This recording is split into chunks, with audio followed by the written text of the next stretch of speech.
Los 6 principios para sanar tu mente.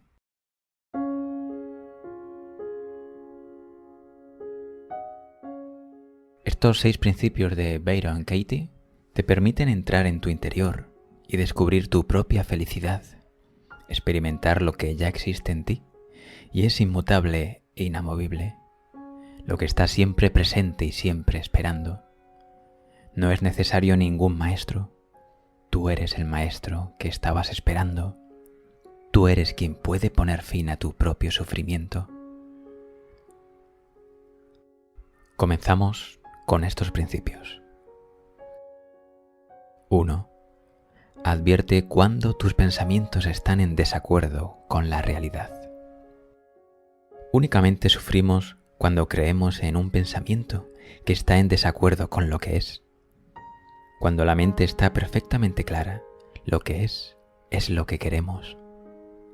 Si quieres que la realidad sea diferente de lo que es, podrías intentar enseñarle a ladrar a un gato y obtendrías el mismo resultado. Puedes intentarlo una y otra vez y al final el gato te mirará y volverá a decir miau.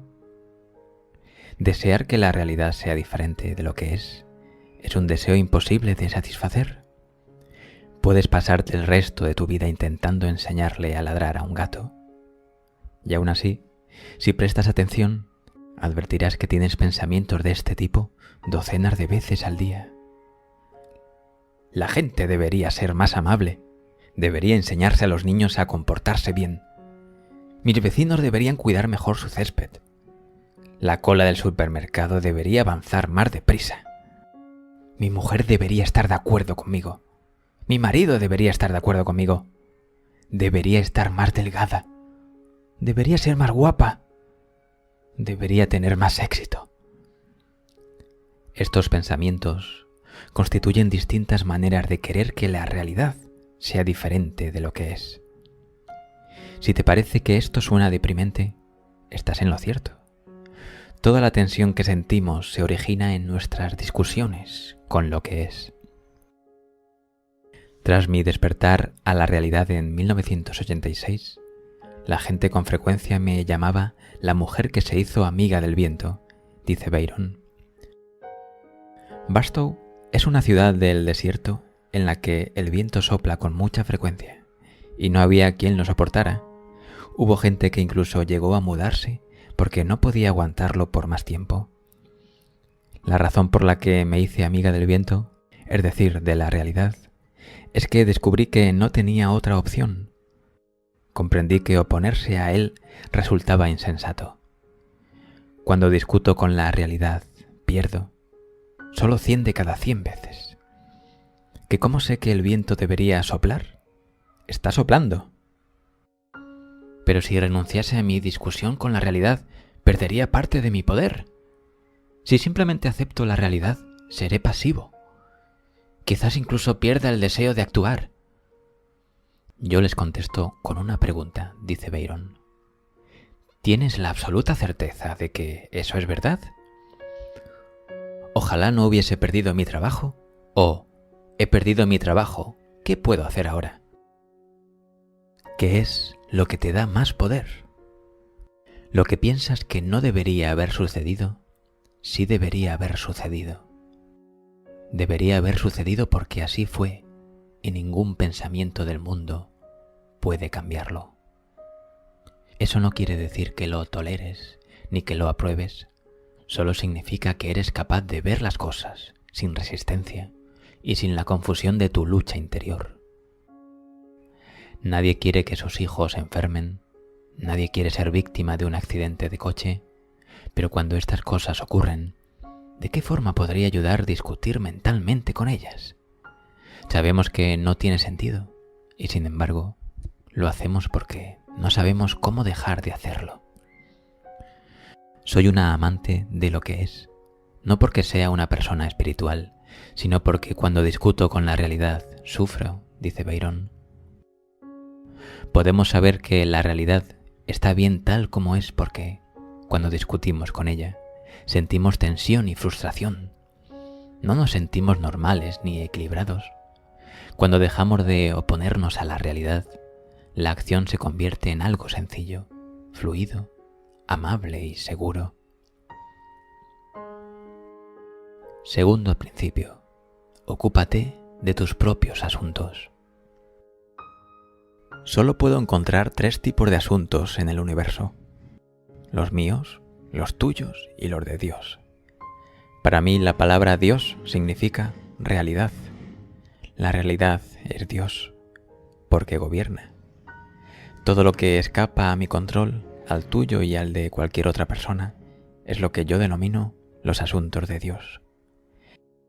Buena parte de nuestras tensiones proviene de vivir mentalmente fuera de nuestros asuntos.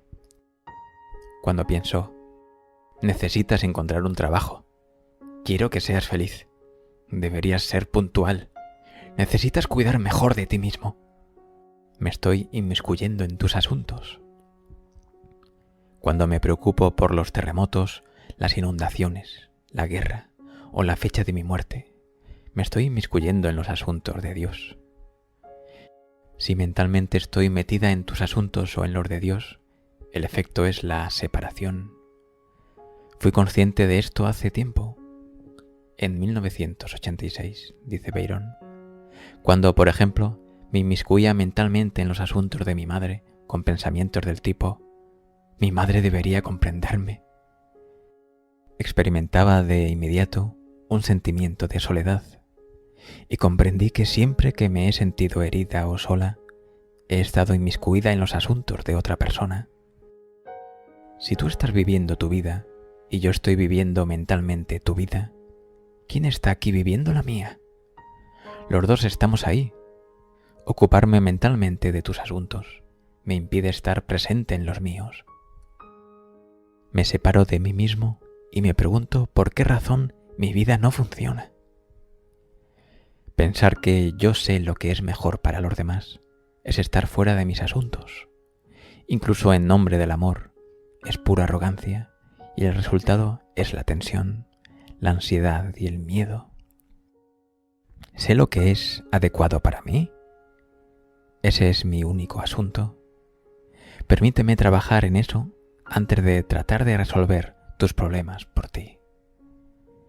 Si comprendes los 3 tipos de asuntos lo bastante para ocuparte de los tuyos propios, este conocimiento puede liberar tu vida de una manera que ni siquiera eres capaz de imaginar.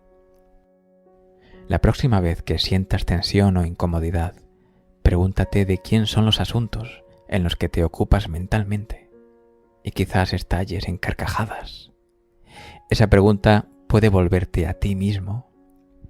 Tal vez llegues a descubrir que, en realidad, nunca has estado presente y que te has pasado toda la vida viviendo mentalmente en los asuntos de otras personas. Y si practicas durante un tiempo, quizá descubras que en realidad no tienes ningún asunto y que tu vida funciona perfectamente por sí misma. Tercer principio: enfréntate a tus pensamientos con comprensión. Un pensamiento resulta inofensivo a menos que nos lo creamos. No son nuestros pensamientos, sino nuestro apego a ellos, lo que origina nuestro sufrimiento. Apegarse a un pensamiento significa creer que es verdad sin indagar en él. Una creencia es un pensamiento al que hemos estado apegados, a menudo durante años. La mayoría de la gente cree que es lo que sus pensamientos dicen que es. Un día advertí que no estaba respirando. Me estaban respirando. Entonces también advertí, con gran sorpresa, que no estaba pensando, que en realidad estaba siendo pensada y que pensar no es personal. Te despiertas por la mañana y te dices: creo que hoy no voy a pensar.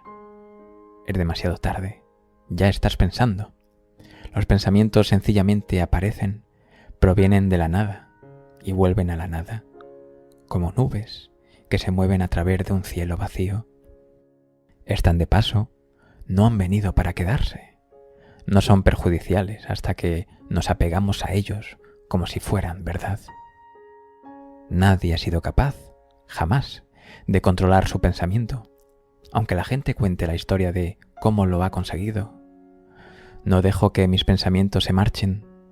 Me enfrento a ellos con comprensión, dice Byron. Son ellos los que me dejan marcharme a mí.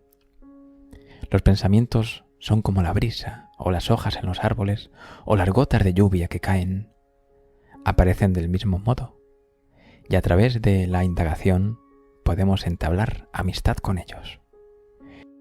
¿Discutirías con una gota de lluvia? Las gotas de lluvia no son personales, como tampoco lo son los pensamientos.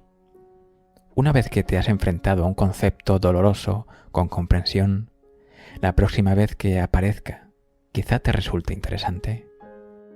Lo que solía ser una pesadilla ahora es solo algo interesante. La siguiente vez que aparezca, tal vez te resulte divertido, y la siguiente vez, quizá ni siquiera lo adviertas. Este es el poder de amar lo que es. Cuarto principio. Cobra conciencia de tus historias. Con frecuencia utilizo la palabra historia para referirme a los pensamientos o secuencias de pensamientos que tenemos el convencimiento de que son reales.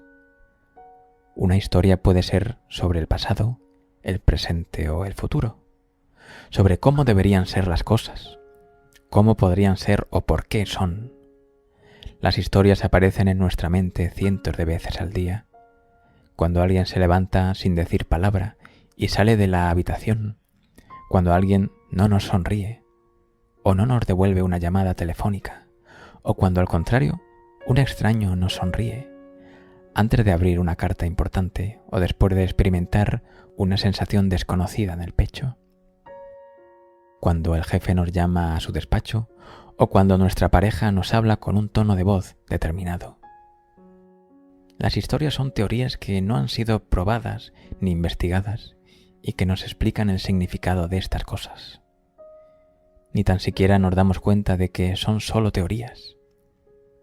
Una vez, cuando entré en los servicios de un restaurante que está cerca de mi casa, me crucé con una mujer que salía del único retrete. Nos sonreímos y al cerrar yo la puerta, empezó a cantar mientras se lavaba las manos. ¡Qué voz más encantadora!, pensé.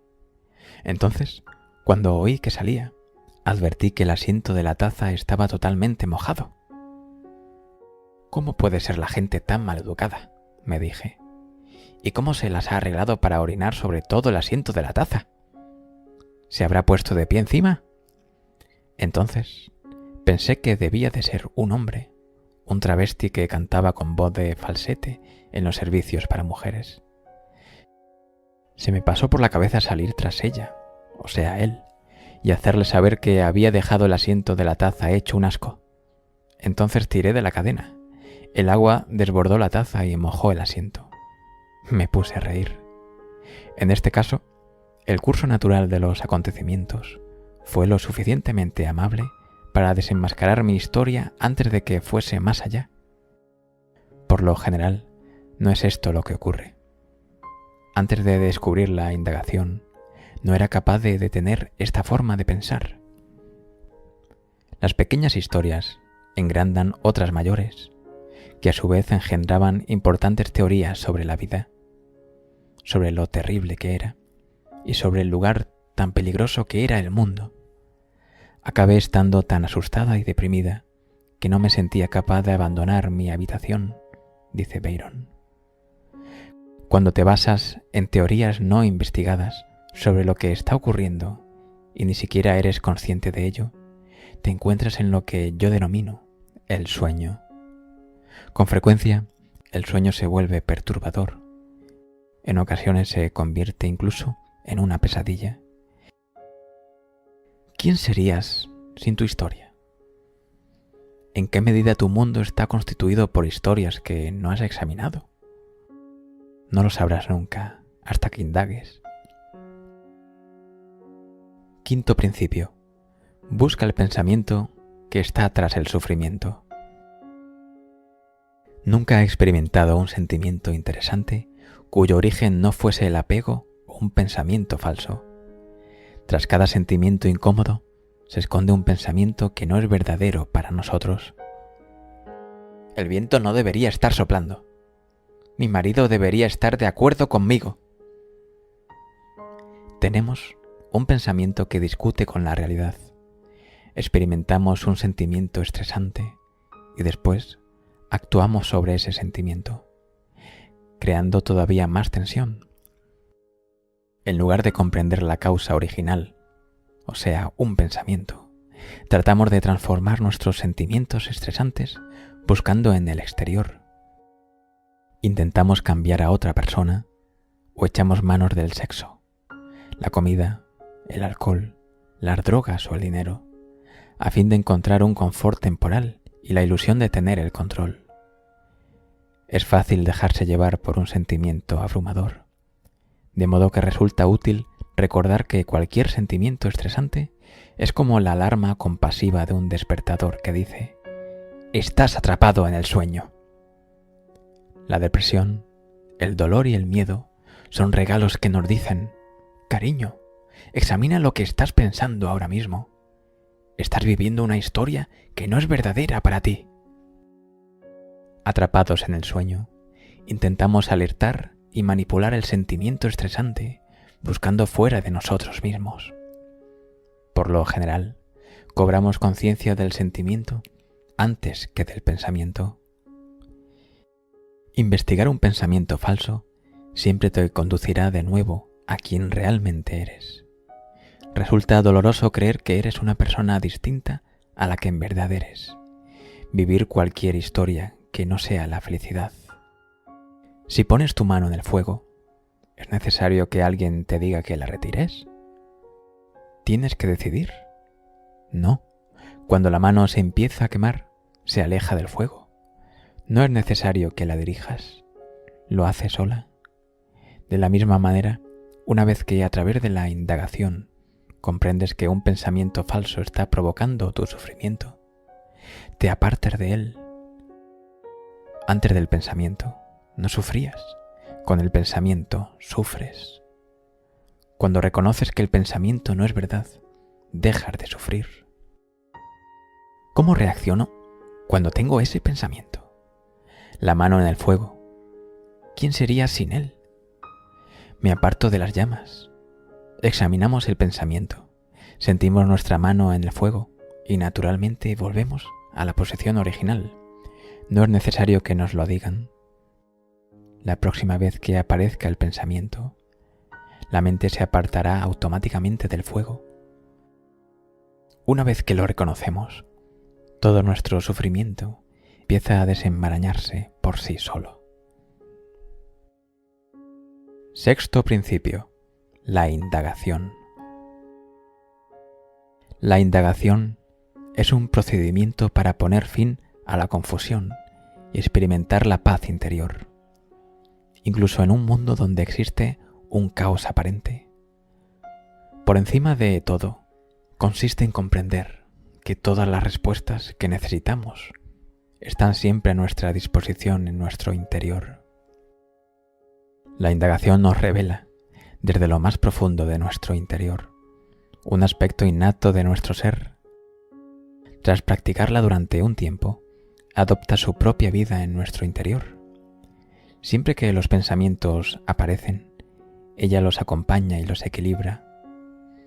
Esta asociación interna aporta una libertad que nos permite vivir como oyentes amables, flexibles, valientes y divertidos, como estudiantes de nosotros mismos y como amigos de quienes se puede estar seguro que no van a resentirse, criticar ni enfadarse. A la larga, esta comprensión se experimenta automáticamente y constituye una forma de vida de un modo natural, inevitable e irreversible. La paz y la dicha se abren camino hasta alcanzar cada rincón de nuestra mente, cada relación y cada experiencia.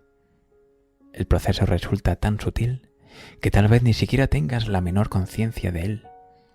Quizás únicamente sepas que antes sufrías y ahora no.